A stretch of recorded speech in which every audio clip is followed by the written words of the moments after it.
உலக மக்களே வணக்கம். நீதிபதி சொல்றாரு, ஒரு குடும்பத்தில் பொருள், வண்டி, நகை, பணம், சட்டிபானை, வீட்டுக்குள்ள இருக்க காத்தாடி, ஏசி, சட்டி, மிக்சி, இந்த மாதிரி வீட்டு முன்னாடி இருக்க ஆடு மாடு, நம்ம தோட்டத்தில் இருக்க மோட்டர் பம்பு, மோட்டர் இருக்குல்ல அது, இந்த மாதிரி பொருளை களவாண்டாத்தான் நாங்கள் தண்டனை கொடுப்போம், கேஸ் போடுவோம்னு சொல்கிறாரு. ஒரு வீட்டில் இருக்க பெண்களை களவாண்டா அது அவங்களுக்கு சுதந்திரம்ன்றாரு. இது என்ன நியாயம்னு எனக்கு புரியலையே. வழக்கறிஞர்களே, இது என்ன நியாயம்? ஒரு குடும்பத்தில் பொருளை திருடுனா காவல்துறை கேஸ் போடுது, நீதிபதி தண்டனை கொடுக்குறாரு.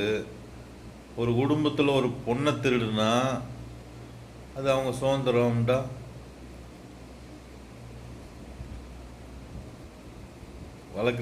வழக்கறிஞர் சங்கமே, இது என்ன எப்படி இன்னைக்கு சொல்லுங்க பார்ப்போம். நீதிபதிகிட்ட நீங்கள் போராடுங்க, கேளுங்க சார். இது என்ன சார் நியாயம்? ஒரு குடும்பத்தில் 50,000 திருடுனா பிடிச்சி கேஸ் போடுறீங்க, 50,000 ரூபா பைக்கை பிடிச்சி எடுத்து போனால் பிடிச்சி கேஸ் போடுறீங்க.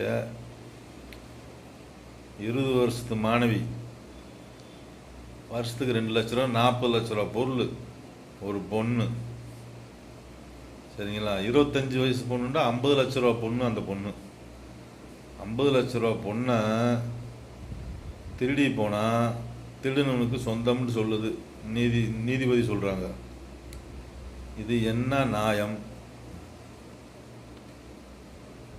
சொல்லுங்க வழக்கறிஞர்களே, நீங்கள் சொல்லுங்க. ஒரு பொண்ணு வளர்ப்பில் 2 பேர் இருந்தால் 25 லட்சம் ஆகும், சரிங்களா? கூடத்தான் ஆகும். இருந்தாலும் 25 லட்ச ரூபா பொருளை களவாண்டு போகிறாங்க. இது அவங்களுக்கே சொந்தம்னு சொல்லுது நீதிபதி. இது நீங்கள் வழக்கறிஞர் நீங்களாச்சும் சொல்லுங்கள், இது சரியா தவறா சொல்லுங்கள் சார். நான் கேட்குறது எதுவும் தப்பு இருக்கா? எல்லா பொருள் வீட்டில் ஒரு ரூபாய் நகை எவ்வளோ சார்? நீங்கள் 70,000மா? ஒரு ரூபாய் நகை திருடினாலே பிடிக்கிறீங்க. இப்போ 25 லட்ச ரூபா பெண்களை திருடி போனால்